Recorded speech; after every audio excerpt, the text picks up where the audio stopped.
Okay, cool. So tell me about why you wanted to come to this event. Yeah, sure. When I saw the email out about the event and kind of read a little bit about the description, I realized that everything I know about AI is just so limited, and it's kind of like you don't know what you don't know.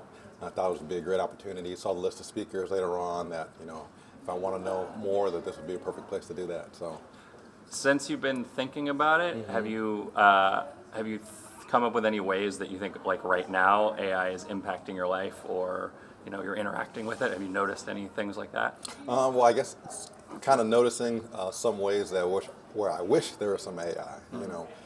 Even like with connected devices in the home, where my wife and I were talking, and there was a little bit of milk left in the refrigerator. I was like, oh wow, if this was already connected, it would let us know, or just order the milk for us, right?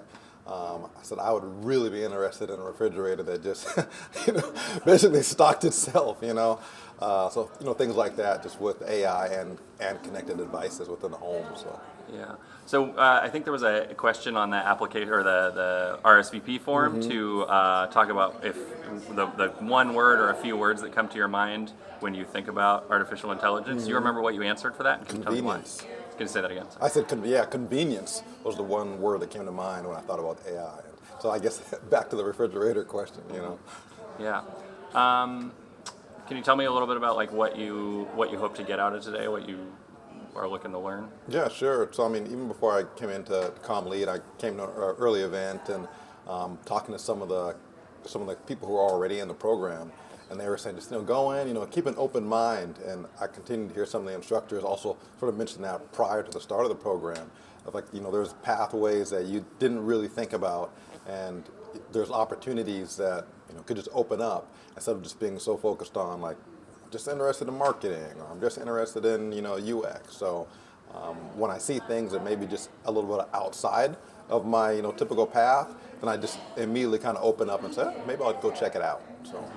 So you sound like you're pretty like optimistic about emergent technology and artificial intelligence. Do you have any concerns? Yeah, I guess one of the big concerns is like when you watch movies growing up like Terminator, right? And you have things like I would not want to be in a position to where now I have lost control, of anything. And so thinking about that, even with self-driving vehicles, like what if you couldn't get back control of the vehicle? Just little things like that, which could be really big things overall. So those were probably some of my main concerns. Yeah, I can see that. I think that's big for a lot of people, and I think we're going to get to talk about some of that stuff good. today. Were there, not to put you on the spot, but were there any speakers when you looked at the speakers list that jumped out at you that you were thinking like, oh, I want to hear I want to hear that person talk, or any specific topics that? Yeah. So I took a class in the summer, distributed inverse teams with Claudia Chang. And so when I saw her name on there, I was like, oh, I wonder how this is going to work with that. So I'm really interested because now I have such a background, and experience of taking that class with her. I was thinking how that's going to integrate, or her experience integrating with this AI technology and with this whole conference. So that was a great surprise. Yeah. Okay, cool. That's all I got. Anything else burning to say about? No, just excited. Yeah. Okay, cool. Thank you. Yeah. That's awesome. Can you just tell me a little bit about why you wanted to come to CommLead Connects this year? I guess I wanted to come because AI is a big topic, right? I hear it at work, about it at work. I interview people at work about it, so I know a little bit something about it.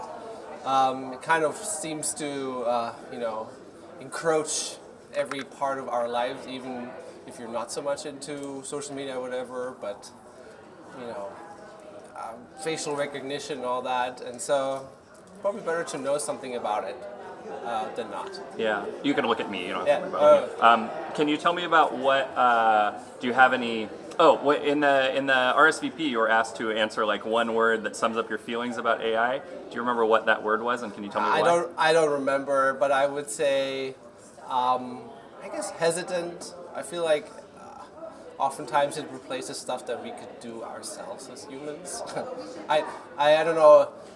There's like this deep lens thing that Amazon has where you can like develop AI easily, And what like the first two examples I saw is like developers so that kids can use it to read themselves, so they don't have to read to their kids anymore. So that seems kind of not the right use. So, and do you think about that from it sounds like from a sort of interpersonal standpoint? Do you Yeah. think about it from a labor standpoint too? Well, Like- that obviously is a whole different, but yeah, that could be a problem. But on the other hand, I see there's big uses for it. It makes our life better, easier. So, and whatever we can automate, we will. So we might as well just Yeah. figure it out. Do you see ways that it's impacting your job or your life now? Mine, so far, not so much. I'm kind of in creative field, but yes, there will be probably uses for that or certain tasks. I don't know, maybe creating images or whatever computers probably can do at certain points. I know they already start designing. I do feel maybe in the creative field I have a little bit of an advantage, but who knows? What are you doing at Expedia? I'm doing communications. I was doing internal. Right now I'm doing PR. And but it sounds like from a visual standpoint a lot. Or? I was doing some designing. Now it's more writing Yeah. and kind of pitching to journalists. Yeah. These lists like 10 haunted houses you need to see. I'm interested in that. What else? Have you?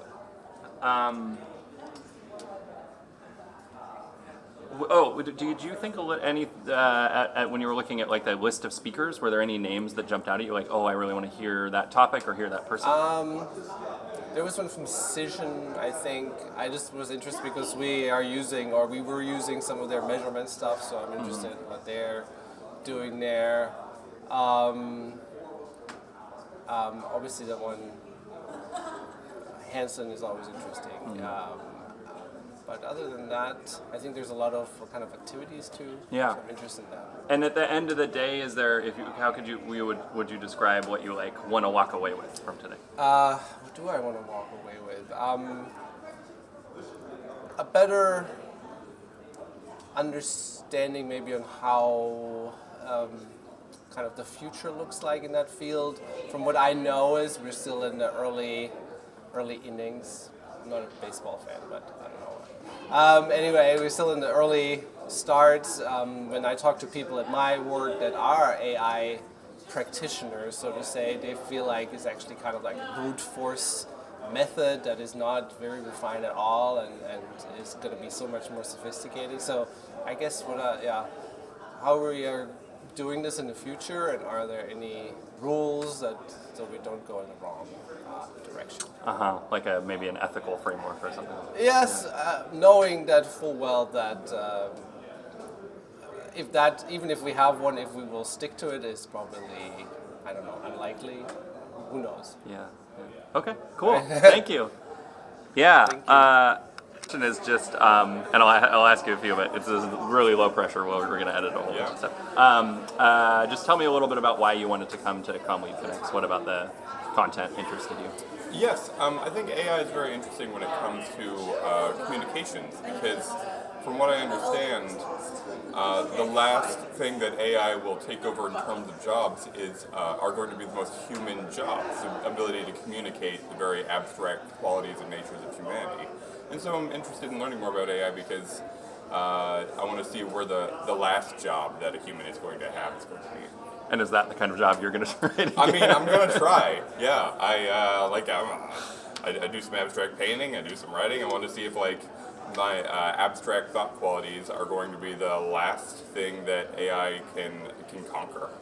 Are there specific things that you saw on the schedule when it comes to speakers or topics that you were like, oh, this is one of the things I'm really interested in?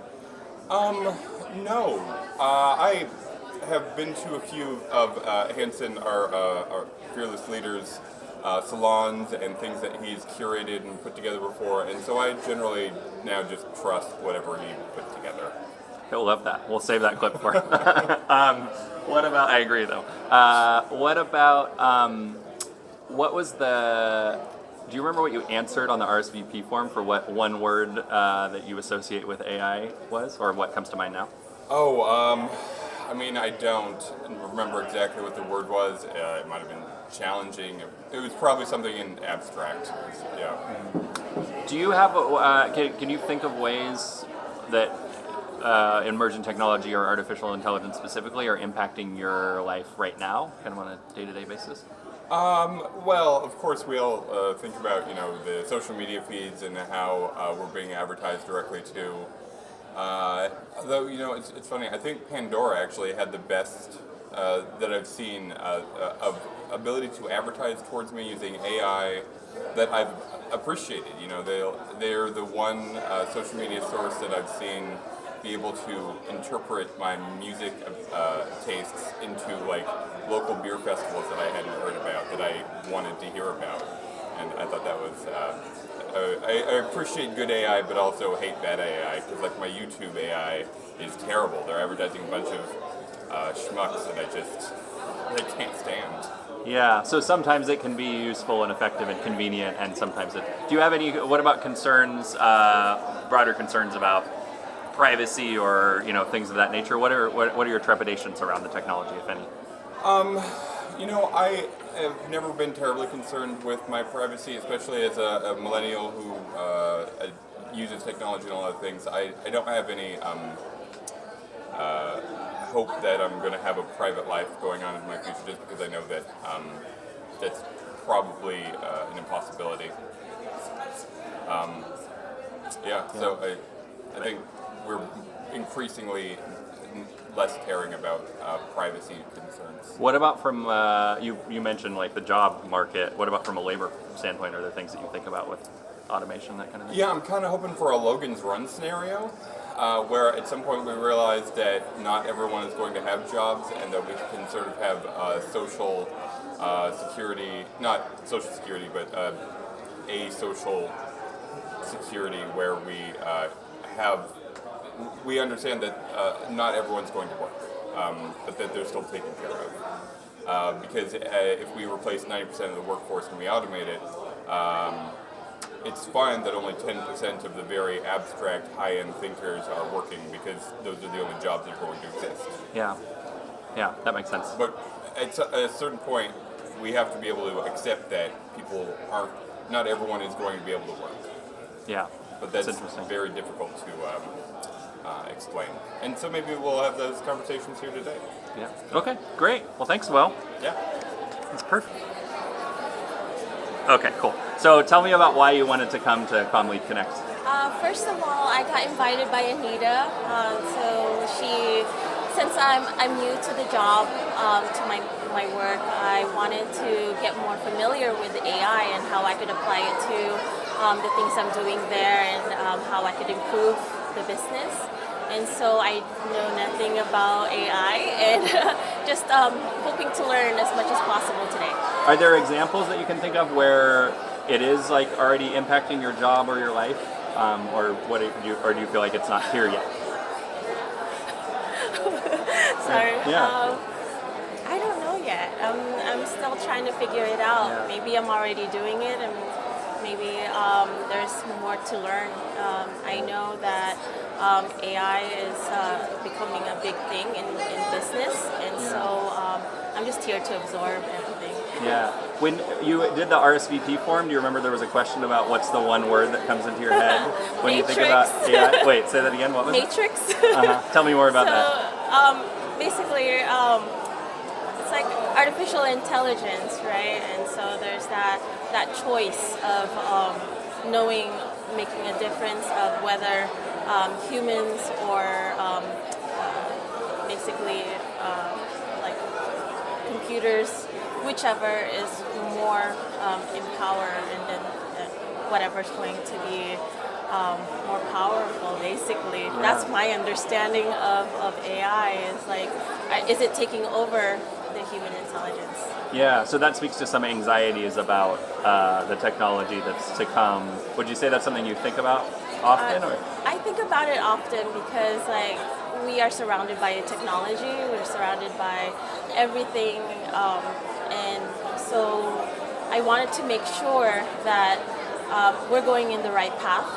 And if companies or organizations are applying these technologies correctly, and if it's already taking over what the humans are capable of doing. I know that we are smarter than technology itself. We're the ones building it, but how far can it go? That's what I want to know.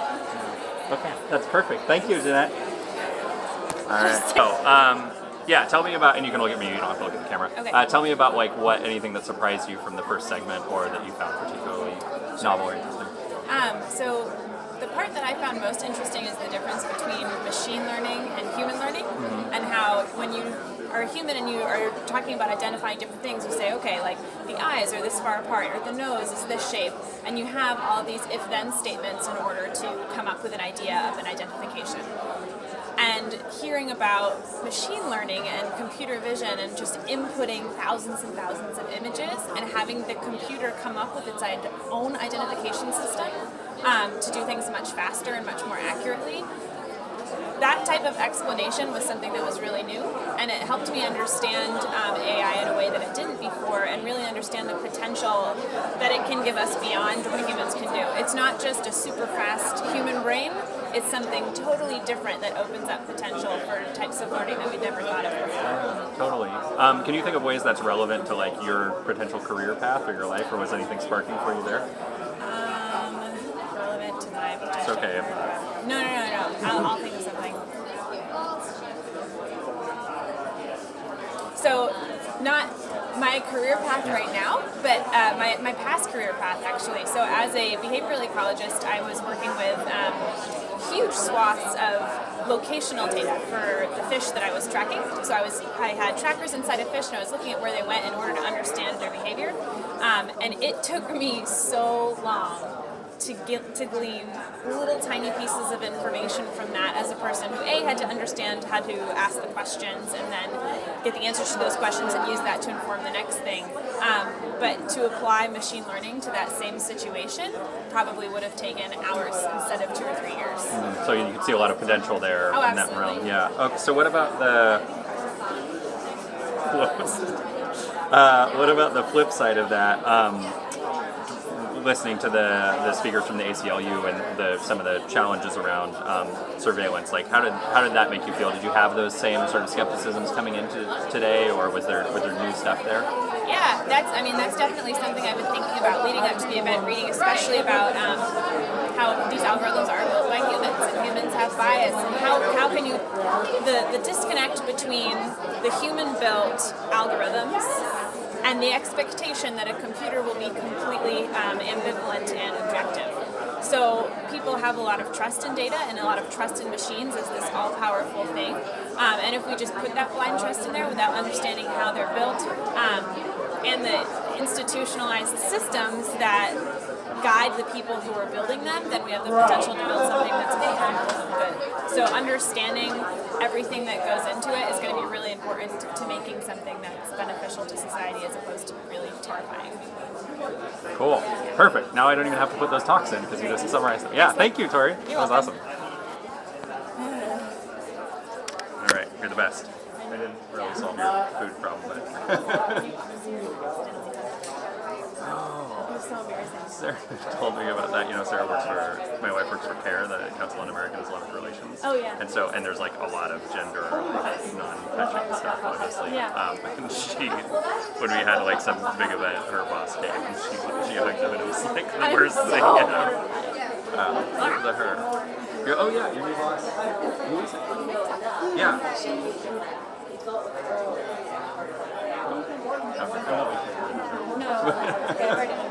She was like, totally wanted it, no problem, but I'm just sitting there like... Yeah, well, it's day 4. You're not hugging, right? Cool. Well, thank you. That was really helpful. I'm going to... Oh, yeah, do it. Okay. Yeah, so what was it? How did the first segment like challenge your expectations about what AI is?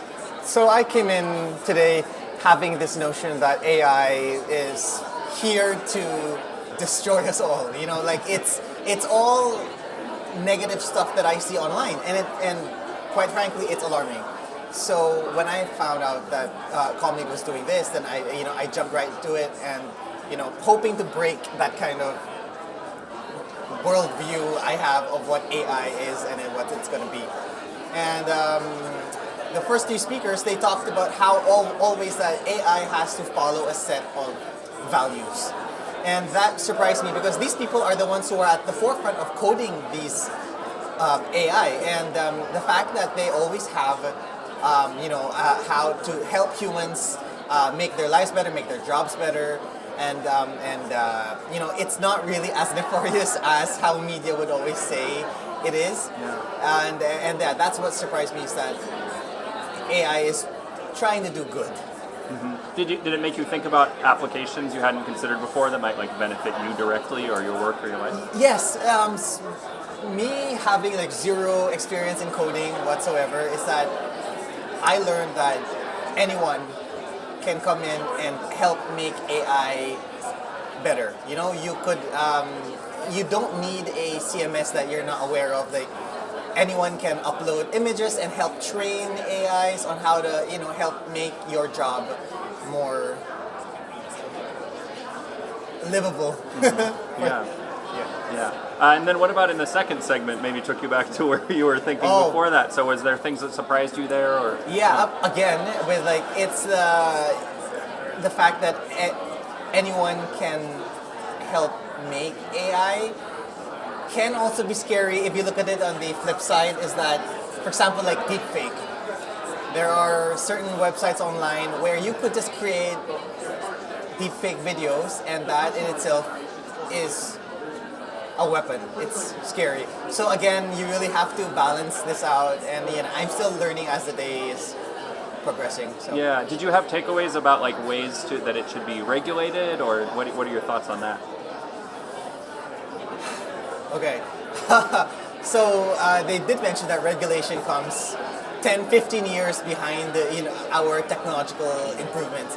And I really think that process should be sped up a bit. It's just that there are no new laws that are being put into place. It's always, they're trying to find where it fits in with current laws. And I think that there should be like this I don't know, for a lack of a better word, but like a team that does, that creates laws as tech is moving forward, so it's with the times. Yeah, that makes sense. And last question, is coming as an international student from another country, is there anything like that you felt that occurred to you with regard to like the application back home? You're from the Philippines, right? Yeah. Did you have any like thoughts about that? Or? Okay, one, AI actually works in first world countries. I mean, like Alexa and stuff, that is still not, it hasn't broke the market back home yet, and that in itself is new to me. So seeing that things actually work in this country, it's fascinating to know that okay, graduating from this school, I can go back home and try to get us also on our feet with this kind of thing. So yeah, so you were inspired around the possibility of bringing it back. Yeah. Okay, thanks, Wancho. That's perfect. Thank you so much. Just tell me a little bit about what the activity was and how and what the answers you came up with were. Sure, yeah. So the question was, SeaTac Airport is congested, and how can we use AI to figure out how to reduce that congestion or make decisions about reducing congestion? And so we looked at finding out, using AI to find out the factors that are affecting the congestion the most, and tracking things like what is the pattern of congestion, if there are spikes in congestion or if it's completely constant all the time. Are there some airlines that experience more congestion than others? What kind of effect does the weather have on the congestion? What effect does who's in the vehicle have on the congestion? So you're going to spend more time getting dropped off by a family member than when an Uber driver drops you off, for example. Yeah. So we just came up with things like that. So those were like the data points that you would have your AI application collect, basically? Exactly, and then the idea is that once you can track that data, you can use the AI to find correlations between the data and congestion patterns, and then start making decisions about how can we keep those factors to make the congestion a little better. Okay, cool. And what do you anticipate is next in this exercise? Is going to continue? Do you have suspicions about where it's going? It would be cool to have like a set of heuristics about decision making. So what kind of factors do we prioritize over others when we're talking about using this data? Yeah. Okay, cool. I think that's where it's going too. Okay, perfect. That's exactly what I wanted. sports field, and I don't deserve to be. So yeah, tell me about some of from the first section of the day. Was there anything that surprised you about the content, or any applications of AI that you hadn't considered before? Well, I didn't think so much about the different applications, but the fact that they are. Yeah, you should look at me. Yeah. The fact that they are so. Wait, start again, just so. What was interesting to learn was how available these applications are to everybody. That a lot of it is open source, and they use a lot of these tools publicly, so people can experiment with them, iterate on ideas that these big companies have, and make them their own, and become more familiar with the actual technology as it becomes more integrated into our everyday lives. Did that make you think about applications either in your life or in your work, like ways that you hadn't considered that AI might be useful to you? Well, yes. I'm actually taking a class right now on emergent technologies, and I'm doing my project on quantum computing, so it actually has huge implications for all of AI and kind of the entire world Yeah. right now. So learning more about learning about how AI is applicable to things like CTAC or things like what else did she talk about? Such a blur. How it's applicable to just finding cars and being able to find a parking space, and that was really great. And the way that she presented it, that it was super visual also, was also just like a feat of teaching this really complex technology and making it really available and understood. So do you feel like in the future you might be either probably using but also like designing AI tools yourself? I think we all are going to be. Yeah. Like, I don't think that we're going to really be able to escape it. And that's not in like a terrifying, like, oh, it's the end of the world thing, but it's a tool that we're all going to have to be interacting with. And we all are kind of interacting with on a daily basis anyway. That, the more we know, what do they say? Knowledge is power. What about from reacting to the second group of speakers from more of a community concerns or regulation perspective? Were there any surprises there, or things you haven't thought about? Or In Anita's class, she assigned a book called Technically Wrong, and they talked a lot about compass and things, especially in social justice, the criminal justice system, and how inherent biases that have historically been made will follow into AI if we're not careful, already have. I think that's really important to me. That's something I think about frequently, and I really am happy that portion was part of the programming, because learning about these new technologies and getting excited about them is great, but I think it's really important when you have something so powerful to understand the pitfalls just as much as you understand the opportunities. Perfect. All right. That's exactly what I wanted you to say. Okay, cool. And you can look at me. You don't have to look at me. So yeah, what was your biggest takeaway from today, or the biggest thing that changed from when you were coming in to after listening to all the speakers and walking away with? I'm learning about artificial intelligence in my work, and I read a lot about it as well. So I have a lot of ideas about it, but I feel like I don't have a lot of discipline for those ideas right now, and I'm really trying to make sense of it. I have to communicate about AI for the company that I work for, so I would say that knowledge is power. The more you can learn about something, the more you can clarify your thoughts and ideas about it. And so I really will step away from this just feeling like I have a better idea of a lot of different sides to the story, the nuances that there are about artificial intelligence. I feel more open about it now, even though I have some knowledge of it from my working life. I still have some doubts and questions, so it's really nice to have this base of knowledge now coming away from this to feel like I am better informed about it. Yeah, so that was going to be my follow-up question: are you walking away more hopeful than when you came in, or more skeptical, or what do you think? I would say more hopeful, honestly. We have a lot of work to do, but I would say I'm more open. So I don't know if hopeful is the word, but more open to what's to come. Yeah, great. And as far as that, it sounds like you're involved in the storytelling parts a little bit, but reflecting on those presentations about building with care and storytelling around AI from Terry, do you feel like, what was your sort of takeaway from that? And do you feel like there's, as communicators, there's a consciousness or responsibility that we can bring to it to make AI work better for the public? Or Well, I would say that I can see where AI is going to make. I can see where AI is going to make research and the manufacture of medicines more efficient, and it might bring medicines to patients more quickly. So I see the benefits of AI. I worry a little bit about the impact to the workforce in the pharmaceutical industry and the research industry. But I would hope that it would allow really smart minds to apply their intelligence to more pressing problems, things that maybe, or issues, or coming up with solutions that we couldn't have even imagined that they could do. That's what I would hope. What about the communicator's role when it comes to AI? What are your do you think we have one? I see. Okay.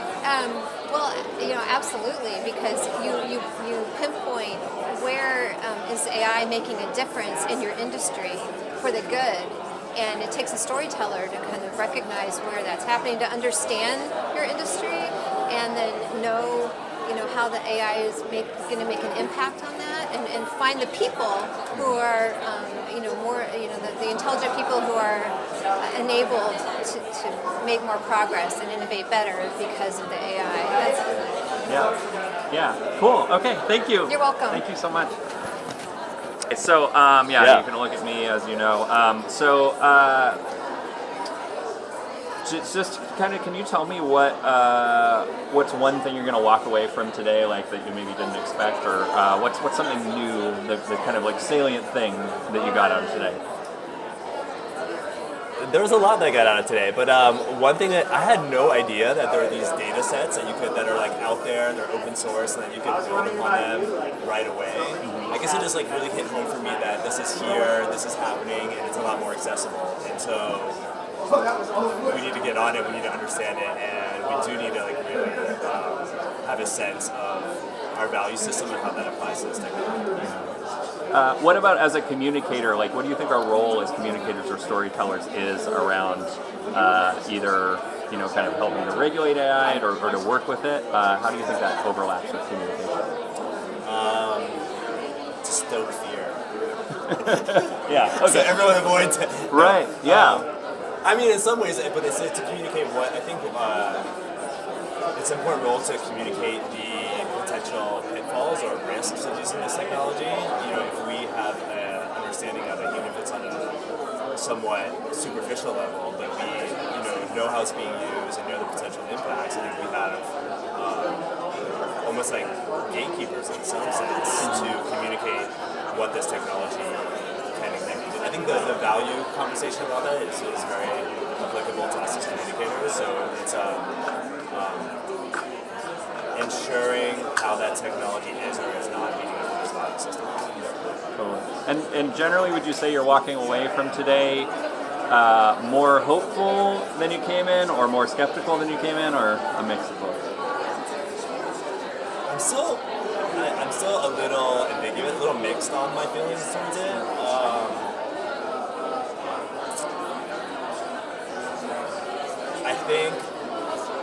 I guess I'm hopeful.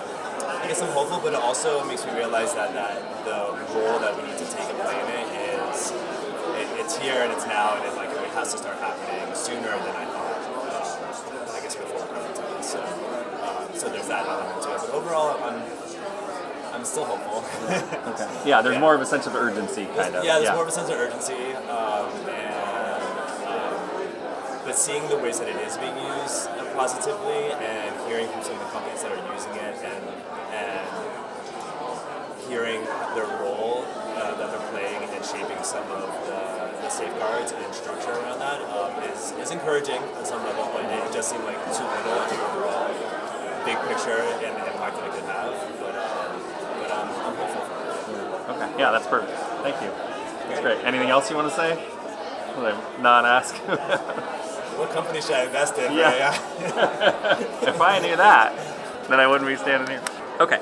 Cool. Are you going to ask me questions? Yeah. So just tell me about what your persona was for the airport exercise, or maybe kind of start from the beginning, so it's a full sentence. Sure. Yeah. So the persona we were given was the perspective of a friend or a family member who's in the car with you when you're driving to the airport. And so what was it in the third activity? What was the what came out of that? Yeah, so in the third activity, we were asked to think of, so if you were someone who was implementing the AI technology at the airport, what would you tell your persona? So in our case, what would we tell the person who's sitting in the car driving a friend to the airport about why this is being implemented? So we thought up about 4 key things that they would need to know, pieces of information. The first one is exactly what information about them is being tracked, and whether that information will be anonymized, so whether it will be tied to them or not, and also who that information will be shared with. So will it be the government? Will it be airport authorities? Would it be any third parties? And then finally, that person in the car would probably want to know exactly how that information would benefit them. So we would want to have kind of a value prop. Decreasing traffic congestion, obviously.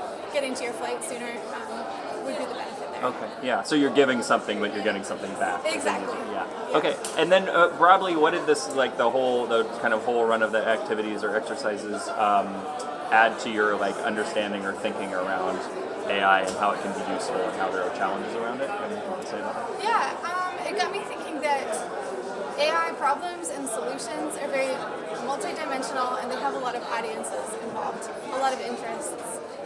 So I think the main thing that caught my attention was the fact that there are underlying algorithms and technologies and things that we don't understand the biases about, and we don't even have concepts or names for those things yet. So being able to raise AI literacy among the public to a point where everyone can keep each other accountable for the things that are happening, being developed in technology, I think would be a great move for the industry as a whole. Is there AI involved in your job now, or is this kind of fresh? Did you have to kind of start fresh, or is these things that you grapple with on a day-to-day basis? There is some AI for sure. Yes. Okay. Yeah. Yeah, I don't need to know the specifics. I'm kind of just curious if you were coming to this new kind of let's find out what's going on, or if you're on the day-to-day really what's AI going to mean for the future and stuff like that. Yeah. Well, you don't need to talk about work stuff. It's fine. yeah. I met with someone who is working at Facebook with the AI team just yesterday, actually, in Menlo Park, and was learning about the different kind of things that are emerging in terms of opening up what designers can put into Mox. Yeah. Yeah. And what to call things and what concepts to even surface to people. So something that is actually occurring might actually come out as something that looks a lot simpler, just because it only affects the user in this tiny way, and that's Yeah. Well, and that's what I was thinking. I'll stop because I don't need to use this stuff, but.